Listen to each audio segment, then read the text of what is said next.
Hai, saya Nadine. Pada kesempatan kali ini saya akan menjelaskan tentang sistem respirasi pada unggas, khususnya pada Gallus domesticus.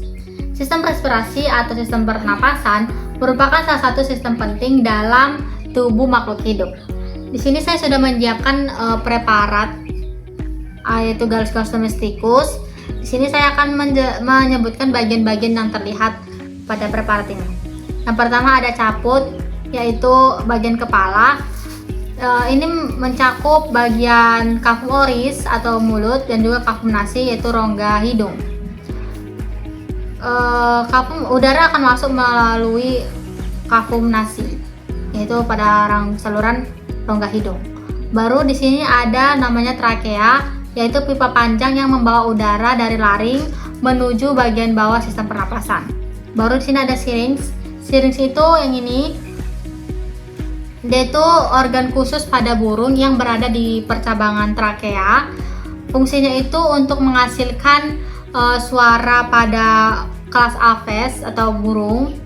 Baru yang ini, yang di sini namanya ada bronkus atau bronchi, cabang dari trakea yang membawa udara yang menuju paru-paru. Baru ada paru-paru. Paru-paru ini tempat terjadinya pertukaran gas oksigen atau O2 dan karbon dioksida atau CO2. Nah, selanjutnya saya akan menjelaskan lebih lanjut tentang pernapasan pada ayam melalui alat bantu ini.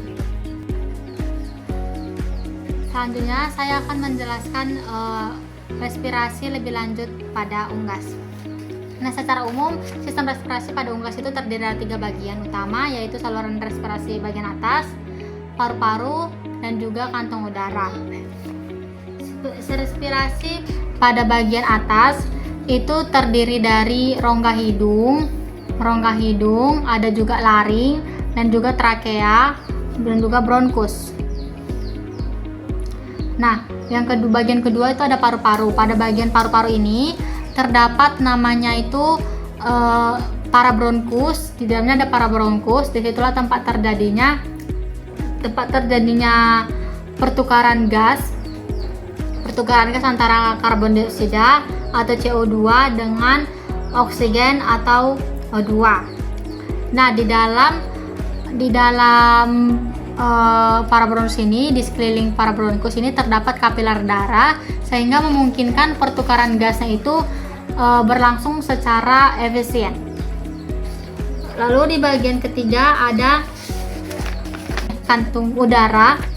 Kantung udara ini merupakan ciri khas dari sistem respirasi unggas yang dimana ada 9 kantung udara pada ayam, yakni ada clavikular, ada cervical, ada anterior thorax, lalu ada thorax posterior, dan juga ada abdominal. Nah, selanjutnya kita akan melihat bagaimana mekanisme pernapasan unggas tersebut. Berbeda pada mamalia, pada unggas aliran udara itu tidak langsung keluar setelah masuk, tetapi melalui 2 kali proses inspirasi dan 2 kali proses ekspirasi. Inspirasi pertama pada saat unggas menarik napas, udara pertama kali masuk melalui rongga hidung. Pada bagian ini udara akan disaring oleh silia atau bulu getar yang berfungsi untuk menangkap debu, kotoran, dan juga mikroorganisme seperti bakteri, virus.